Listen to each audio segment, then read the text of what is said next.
My name is Alex. I co-founded Sublime Canna 3 years ago by accident, and we'll get into that. So what I told Lulu I was going to do, and let's go ahead and give Lulu and Jacoby a round of applause for setting this up, is that I wanted to tell a story about how we ended up building our brand over the past 2.5, 3 years. I'd like to also help take you guys through what we went through as a startup, some of the trials and tribulations, and how we ended up finding success. In early 2015, just to give you a little background, I had spent about a better part of a decade, a little bit more, as a corporate in finance. I was running a book of business, and I had transitioned to a private practice. Life was great. I was running an international development organization. I was working 2 days a week. I was surfing and doing yoga every day. Life was really good. I was investing in lots of fun businesses. I had the privilege of investing in what's now one of the top 10 restaurants in San Francisco. I invested in a surf shop. I was really living in alignment. I got out of corporate and things were great. This is like a screenshot from my charity. Over a 10-year period, I was able to run it while I was working my book of business a couple days a week. We've raised millions of dollars, built dozens of schools, and helped thousands of kids get clean water, education, daycare, all around the developing world. So things are really great. And then I like to call the next area, don't invest in your friends. And I'm sorry if there are any friends here pitching their friends. But it usually works out. I mean, it actually usually doesn't work out. Don't invest in a restaurant either. I'm going to call this section, don't invest in your friends or your midlife crisis. So I was actually presented with the opportunity of investing in this newfangled oil extraction company. My friend said, this is such a good idea. We should totally do this. And I was like, all right, show me the pro forma. I looked at the numbers and said, this is great. And he said, here's the plan. This is what I want to do. Here's my vision. And I said, you know, one of the things is my skill set is I can really help people get their business to kind of that minimum viable level, whether it's a certain number, a certain amount of sales, a certain amount of revenue. Maybe we want to start like an MVP, just like a product or a brand. And I'm like, that's fun. I can figure it out. I love doing that stuff. So I said, I'm going to invest some money. I'm going to get it started. We're going to work together. And then you're going to be the operator, right? He's like, absolutely. So we're both going to put money in, and this is going to be great. Okay, so we got started. So I made a list of things to do. So the first thing I was like, all right, I'm going to build an extractor. And in retrospect, that's not the smartest thing to do. That's like saying, if I'm going to build this, I'm going to build Leafly. But first, you know, we got to build a computer. Oh, we totally got to build a computer. I don't have a computer. We got to build a computer. So we built an extractor.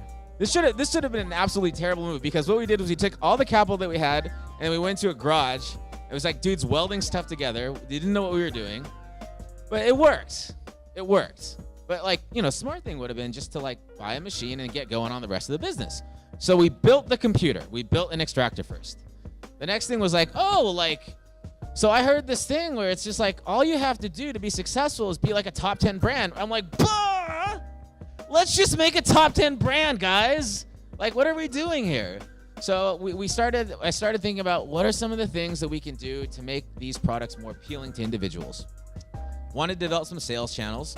So that just involved literally walking into different dispensaries in San Francisco and the Bay Area and going into and getting a feel for what the market was like, knocking on some doors and opening some accounts.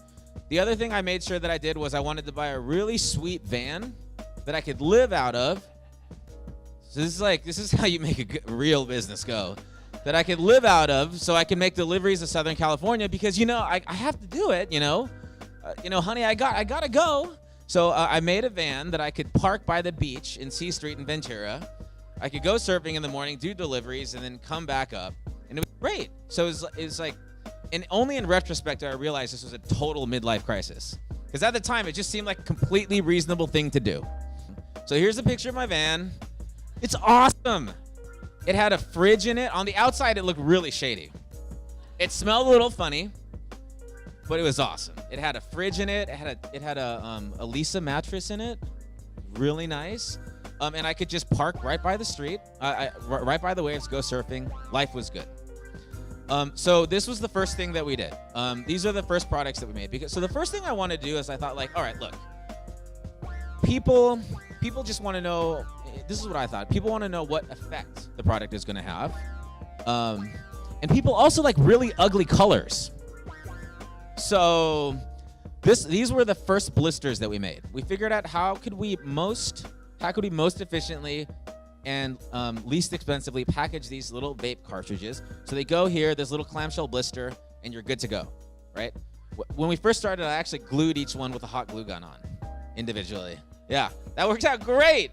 So these were the first two. We did glow and we did melt. And they sold okay because the extractor that we built, it turns out that everyone bought one of 3 different extractors. So everyone's stuff tasted the same. So when they got ours, they're like, your extraction tastes so good. And we were really lucky because the machine that we built actually ran so slow, it couldn't operate at a high pressure. It was incredibly inefficient, but it made a great extract. And that was completely on accident. So we were lucky. That was what gave us the first legs for our company to actually be differentiated. So the main lesson I learned was that you gotta come to the market with something that experientially, when you taste it, when you try it, when you feel it, is going to be different. So some of the key learnings. Oh, I didn't mention this. When we got the company up and running, my buddy was like, oh man, so funny. Like, you know that business that you like started and I'm like gonna run, like I don't have the money for it. Isn't that funny? And like, if you ever watch John Oliver, I was like, cool. So basically, I had started this business someone pitched me on. We had got it up and running, and we started making sales, and we were making really, really big inroads. The second key learning that I had here is that obviously I'm colorblind. The third thing is that QA is key. So back in 2015, one of the biggest things that people had in the vape cartridge space as a complaint was leaking. You guys probably get like leaky carts. It's like the worst, right? It's the worst. So one story I have is that, you know, I would stay up late and I would go right to the manufacturers in China because I couldn't use any brokers because for the margins that we were running and for the fact that this company was running off of my credit cards, I couldn't pay like so much money for the cartridge. So I had to shave costs everywhere I could go, and it became very invaluable for me to do that. The other thing that I did was I took quality assurance very seriously. One example is that for one of our first orders of vape carts, I gave 2 away. These are hand-filled vape carts that are hot glue gunned into their packaging. It's really efficient. I gave 2 away. The first 2 that I gave away, I got texts while I was at work as a financial planner. They said, hey man, those 2 carts, they didn't fire and one of them leaked. So I freaked out, right? Because it's a lot of money in those 200 carts. So I went home that night and I took the tips off of every single cartridge, and I took a hit off of every cartridge, cleaned it with alcohol, and then screwed it back on. Every single cartridge worked. It was just the first 2 that were bad. But the next day I was trying to explain like ETFs and something to my client. I'm just like drooling. I don't want to, you know, I smell like my van. It's not good. It's not good, everybody, okay? The other thing that I learned is that people they wanted more selection. And some people wanted more strains, but some people just wanted something that was a little bit different or more of a spectrum.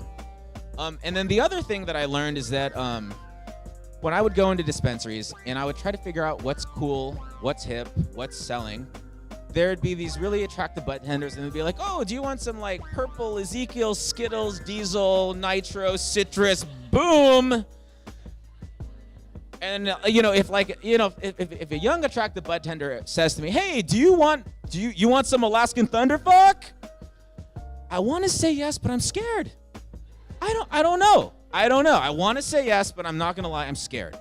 So I wanted to create something that might be easier for the consumer to, you know, develop an affinity for and really make a decision with. So,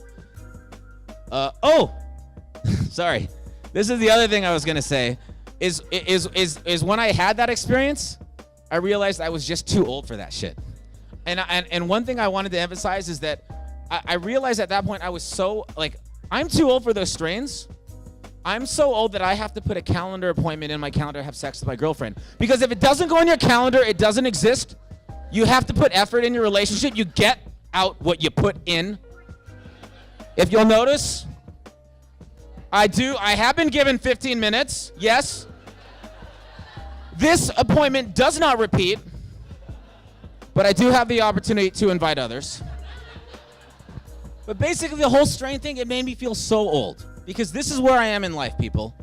This is where I am. So, early 2016, our first line of strains, right? So this is where our blisters went. We got a designer, we cleaned them up, and what we did was we decided that we would create strains that followed the color spectrum, Roy G. Biv. So red would be sativa, and then on the other end, we'd have indica. So based on the color spectrum, you understand where they are in terms of the level of energy they're going to get or the body high they're going to get.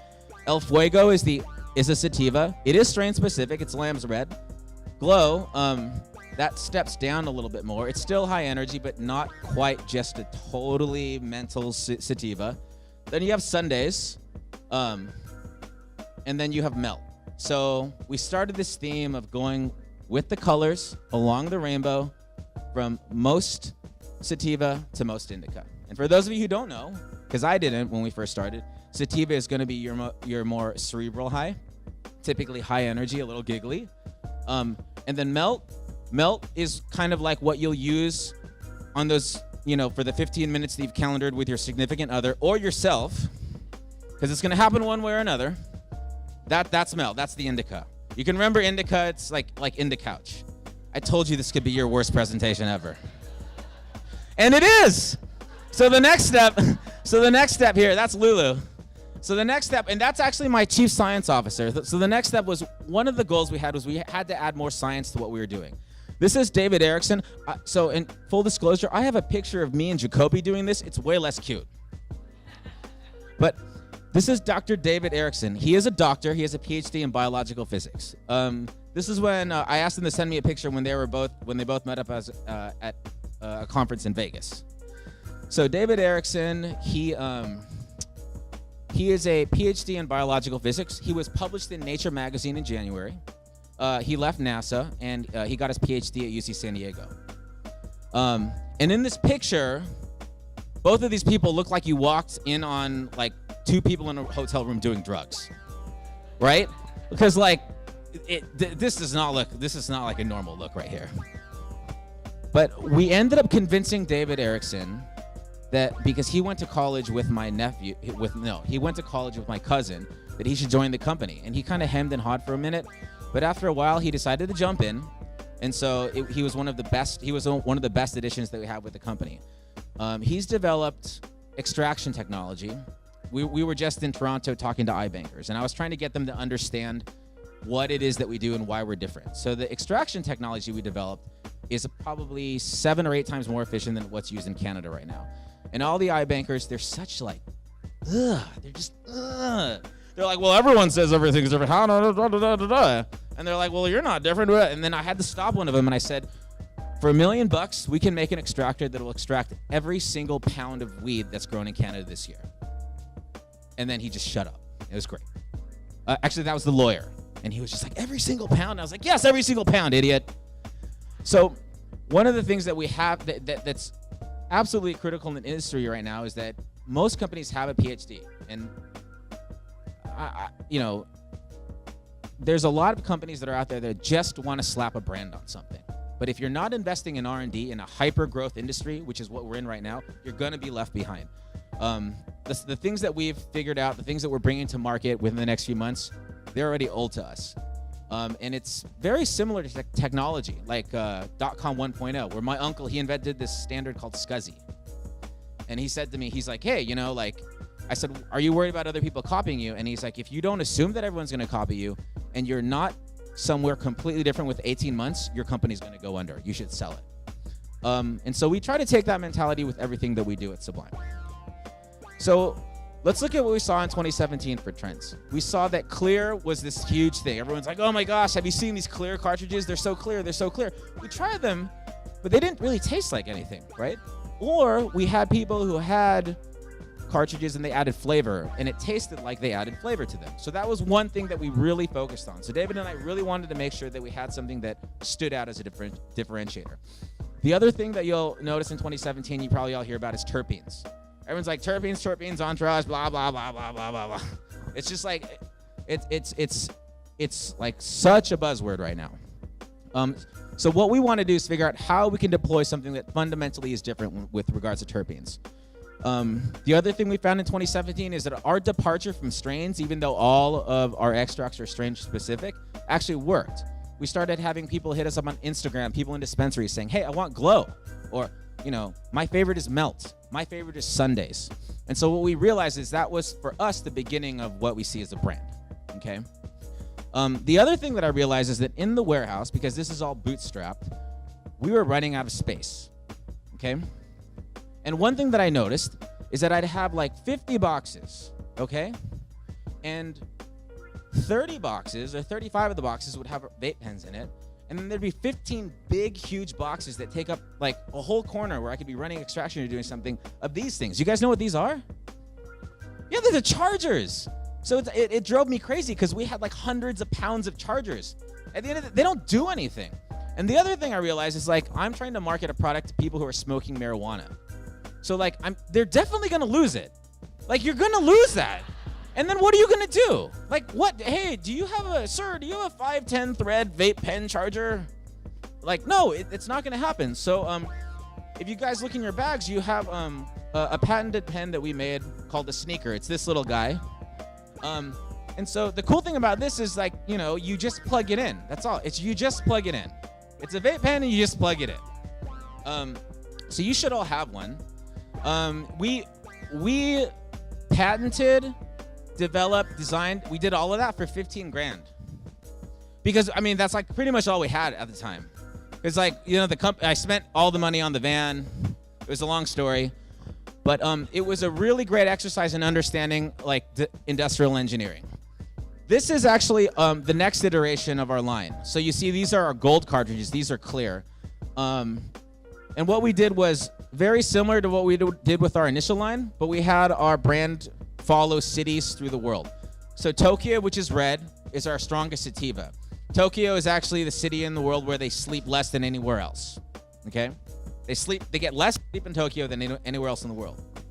Rio is definitely a high energy city, but you know, you would be remiss to say that there's no kind of like body element to it, right? Malibu, when I think of Malibu, I think of not just my van, but like laid back days where, you know, you're longboarding and you're having a beach day. And then Harlem is what we see as kind of like, in many ways, the opposite of what I find when I come to Manhattan. So these are, you know, this was our gold line, and we won every single one of those products. Has won first place in a major contest in the in California. So thanks, yeah. And the cool thing about that line is that we made it so that we can replicate the exact same flavor anywhere in the world.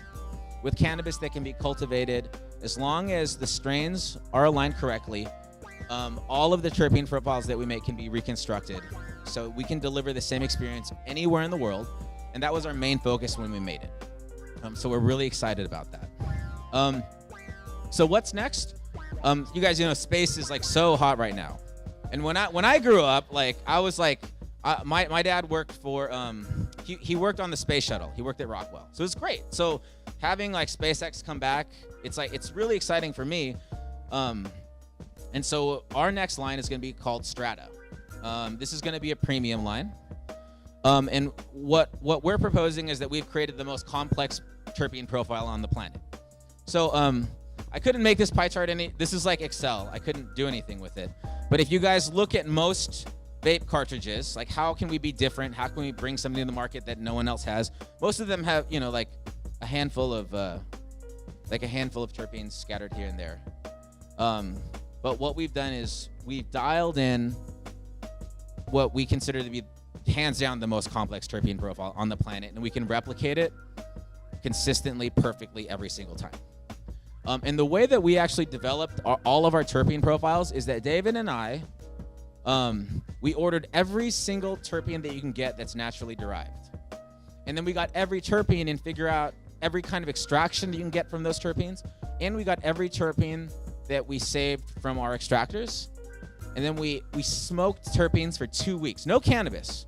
We just smoked terpenes. Every single terpene. And they do stuff to you. Like, it's not weed, but they do stuff to you. Like, it's crazy. I don't know if you can like disappear for 2 weeks and like sit on a couch and write a journal about terpenes, but it was a really great learning experience. So today, we have probably like 35 SKUs, including Edibles Magazine listed our pre-rolls as the best pre-roll in California. So we're really excited about that. Thank you. We have a whole bunch of other products coming out. Let's see. We just closed our Series A. We partnered with a former owner of Ferrara Pan. You guys ever had like lemon heads or now and laters or yeah? So now and laters, lemon heads. So we partnered with him. The reason that we reached out to these guys is because I've met some candy companies in California, and this is one thing I do want to say about innovation. And when it's done right, it's done wrong. We talked to a lot of candy companies in California, and they're like, "You've got to check this out. We've spent the past 3 years perfecting a chocolate-covered blueberry." Yes, but right, I was like, that's, and I was like, you mean like Kirkland, like at Costco, like you spent 3 years perfecting that, and they're like, "Yup, we nailed it. It totally tastes like one." And I was like, "What? No. Like, what are you doing? Why didn't you just call someone who does like?" And there's so many people that have convinced themselves that they are innovators. I am so innovative. I'm gonna like invent this like thing, and it's gonna be called like a gummy. And there's a lot of people doing redundant work. I mean, we love to experiment. We love to invent.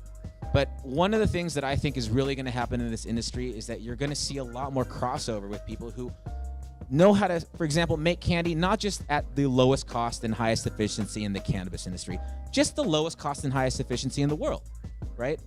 And so, in a matter of months, we were able to lay out a project roadmap, and we have the most senior candy executive in the world now developing edibles for us. And in the next few months, we're hoping that we're going to bring some really fun, exciting edibles to market. And we're really excited about it. And I just say that because for anyone who's trying to start, anyone who's trying to do something, just make sure that you know that you're not investing your energy in a van that you sleep in, but that you're making the right decisions with the capital that you do have. The other thing that we're doing, we're entering Canada, partnering with some LPs. And right now we're at around 80 full-time equivalents with a killer team. So it's been like probably the most insane 2.5 years ever. One thing I will say is nothing phases me anymore. Nothing, the kind of fires that we have to put out, like sometimes they're actual fires because we're doing extraction, but the kind of fires that we put out, the kind of things that we deal with, nothing phases me anymore. It's the most crazy startup I've ever been involved in. And I've run into the jungle. I've driven like, 10 miles into a jungle and asked like a tribe that doesn't speak the same language as me if they want a school built, right? And that's by far the stuff that happens here is crazier. So I'll give you one last example. Oh, before you do that, sorry. So this is our ethos. First and foremost, we don't own our brands. Our customers own our brands. And so when we get hit up and when people shout out and say like, "I love Harlem, I love Tokyo, I love Rio," people really have an affinity. And we can never forget that it's about our customers owning these brands. We are not going to come in with a lot of money, a huge ad agency, and make you like us, because cannabis is so experiential. Got it. Our mission is to manufacture everything cannabis for everyone everywhere. So we've seen a lot of brands. California is turning into a brand graveyard, So you can't just manufacture a brand. You got to focus on consistency and scale, and then just be brilliant at the basics. So the last thing is, I got a text from one of our office managers. "Hey, I feel like shit today." I'm like, "Oh, I'm so sorry." Also, there's a charred dead body on 26th, technically on our property. For serious. I was like, okay, Josh and I are thinking we have to call the cops. I'm in a meeting with my investment bankers right now. Okay? And then she's like, also, Dennis hired 2 people to start the line today and didn't tell anyone. She called me. So then she called me and she's like, I call her. I'm like, what's going on? She's like, Dennis didn't do any of the new hire paperwork. We can't run a business like this. And I'm like, what about the body? She's like, oh my God, the body, it's so messed up. It's like a half of a body and it was lit on fire, right? You're like, I want to laugh, but I feel weird about it. What's going on? So we called the police. It turns out someone left a photorealistic body that would be like used in Hollywood, lit it on fire and put fire. But I was actually kind of proud that she was just like, he's not following the SOP for new hires and I've had it. And that's why I think we're going to be successful, because we do focus on being brilliant at the basics. Thanks, guys. Yeah.